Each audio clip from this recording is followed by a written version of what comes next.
Start with our first topic here because the Phillies made some history tonight. They are the first 6 seed to win a World Series game, and that's because of the new playoff format. Alex, I think we've talked about this a lot, but this fully justifies this new format. This is the first ever 6 seed, as you said, first ever 6 seed in the World Series, first ever 6 seed to win a World Series game. They're just knocking it all out, and they absolutely deserve to be here. And I've said that so many times, but this team is built of superstars.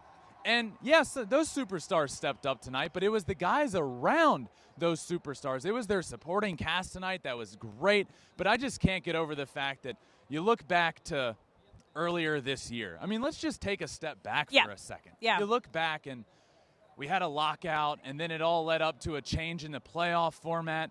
This is a 6 seed that got into the playoffs down to the last day of the year. I mean, it wasn't a for certain thing going into the last series here in Houston. Now you fast forward to this, and you just can't help but think about the difference. And the Astros hadn't lost a playoff game this year. Not a single one. This is their first playoff loss, and it comes to the 6th seed that absolutely deserved to get in but got in by the skin of their teeth. There's so many crazy statistics between these two teams coming into this World Series. First being, this is the largest win differential between two regular season records ever in the World Series. You got the 1 seed. You got the 6 seed. You have just everyone expecting the Astros to get here, and I don't think anybody thought that the Phillies would get here towards the end of the regular season, and then they just turned and got this playoff magic. So what impressed you most about the Phillies and how they were able to get this win here tonight? I couldn't stop thinking all game long. We talked to a lot of the players after the NLCS, and the consensus that I heard by and large from everyone, Harper, Hoskins, Schwarber, was 1, we have 4 more games to win, which is now down to 3. But 2, we just keep fighting. We keep fighting. And you're down 5-0 early tonight. You're going against the potential AL Cy Young winner. Your backs were against the wall. The odds were not in your favor to come back, and they did. They kept fighting and fighting and fighting. And we'll get more into Justin in a second, but to me, that's what sticks out, is their ability to, you can get punched in the face. And how many times did I say this in Philly? They get punched in the face. This was arguably the biggest punch yet. 5-0 against a team that hasn't lost in the playoffs with the best pitcher in baseball this year on the mound. And they just kept fighting and fighting and fighting and getting back up. And their ability to get back in games is something I haven't seen anything like this before. It doesn't matter how they do it. They're either leading the whole game or coming back from down big, and it's been impressive to watch. And there was a spicy 10th inning on both sides. Obviously, the Phillies getting that big home run. But then the Astros, they got really close there. They had 2 on. Diaz comes up to pinch hit. Couple wild pitches advance the runners to second and third. Then he leans into a hit-by pitch. It really came down to the wire there. What was going through your mind in that 10th? Well, one, I think this needs to be said. You don't see that call often in the 10th inning where he leaned into it. But it was absolutely the right call. There was no argument from anybody watching, including myself, that he leaned into it. In fact, it looked like he tried to do it the pitch before as well, which, whatever, it's not his fault. Get on base whatever way you can. The guy threw a wild pitch to start the at-bat, another, not technically a wild pitch, but another pitch that wasn't close for the second one, and then he leaned into it. So, look, craziness ensued, but it was the right call. But it just felt like, I mean, what a game. You have the double off the wall in that 10th inning from Bregman. Then they intentionally pitch around Yuli Gurriel. You bring in Diaz, and it all ends with that ground ball to third. But this game was great. The 10th inning homer, and then the Astros didn't go down without a fight. I mean, what a game. And I'm going to give you a fun fact here. Love fun facts. Because Game 1 winners have gone on to win 65% of the time in the World Series. You know what that makes me? The Astros have never won a World Series Game 1. Okay. And they obviously went on to win in 2017. But all those other years against the Nationals and the Braves, lost Game 1. They have not won a World Series Game 1. So they've certainly been here before. They've certainly been in this position of down 1-0 because they are every time.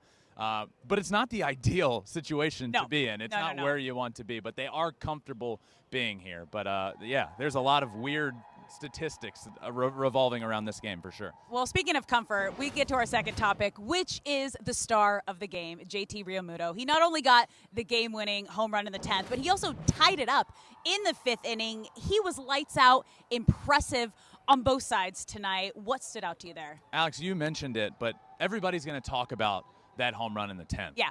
But that game-tying double earlier in the game, I mean, we're not even in that position in the 10th inning had he not had that. So, look, JT Realmuto is the best catcher in the game of baseball, and he has continued to etch himself in this postseason.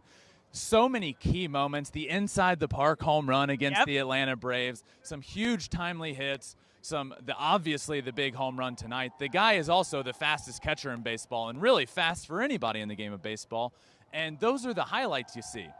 You don't talk about how good he is behind the plate, how good he is at calling a game for his team, how good he is at throwing out runners, how good he is, might I add, at taking a shot off of his helmet and snapping back too. I mean, he got his bell rung a little bit. You could see it in his face.